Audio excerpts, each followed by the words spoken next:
ببین دوست خدا، رب مای زمین رو بر ما پیدا کرده است. خب جنیات از اینجا ای کرده،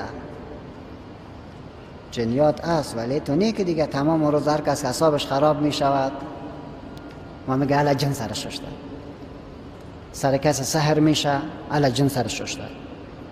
یا کسی بانه تراشی میکنه، خب مثلا در اطراف که سر زنا بسیار ظلم است، خب خوشویش سر ظلم میکنه و لطش میکنه او سرش میاره، بازو بهترین چاره بر خود چی میگه؟ الا سر ما جن ششته و تراب خدا پرت در کدام جای، تا که از همه غمی که در خانه است و فشاری که در خانه است به شکل خود خلاص بکنه. یک 3 4 بار 5 بار همه تو میگن دیگه با عادتش تبدیل میشود. نه عفوا بنان ما 90% دروغ میبینیم. 90% چی را؟ دروغ.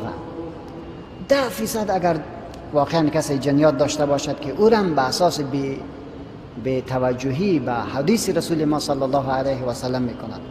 پیغمبر ما علیه الصلاة و سلام برای ما شما میگه که وقتی که شام شد اولادایتان را نگذارین که بی جای بگردد. دقیق شدی؟ یعنی وقتی است که جنیات از یک جا به دیگه جا انتقال میکند، نشو زیر پای شود. پیغمبر علیه الصلاة و سلام میفرماید که هرگاه شما به یک بیرانه میرین بگو اللهم انی اعوذ بک من الخبث والخبائث. تو همین دعا رو نمیخوانیم. صحیح شد؟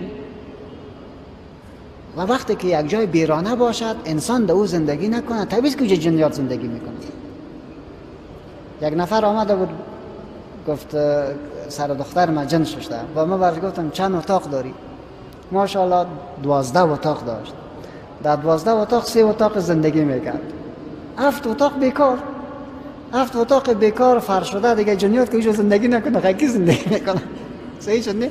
اوجا بی احتیاط برو، نه بسم الله هم نگو، سلام هم نگو، خود به خود با این مشکلات روبرو میشی.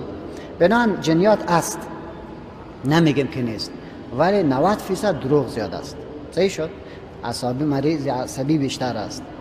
و ای که میگه که سرما پری ششته این دروغ است. این رزیلا کل ساحر است، یا کتزیا مجالست ناروا هست، تعبیر کتش ناروا است، دم و دعوایش ناروا است، تعویزش ناروا، کل خرافات مردم هستند. کشتن از لازم است را بگذار.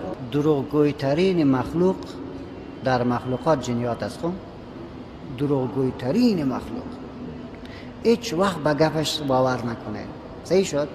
امی که میگه فلانه جا ببر بگه نمیبرم، گپ مرگوش کن. ما خب چیزی برات میگم که میفهمم که برات گفت مرا ببر بگه نمیبرم، که هر چیزی گفت سرچپش بکن و مراجعه کو به کتاب الله.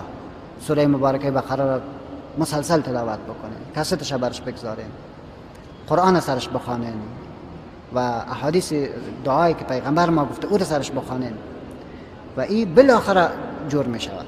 دیگه این گپا را که شو بکری باز مقدمه سر خوان تا حدیث رسول ما صلی الله علیه و سلم، تا بالاخره گمراهیت بکند و بگه که اینی را بگو مشکل مرا حل میکنه، سجده به غیر الله، نظر به غیر الله، دعا به غیر الله، کل کار را میکنه که انسان را از دین بیرون بکشه، باز الهیت میکنه.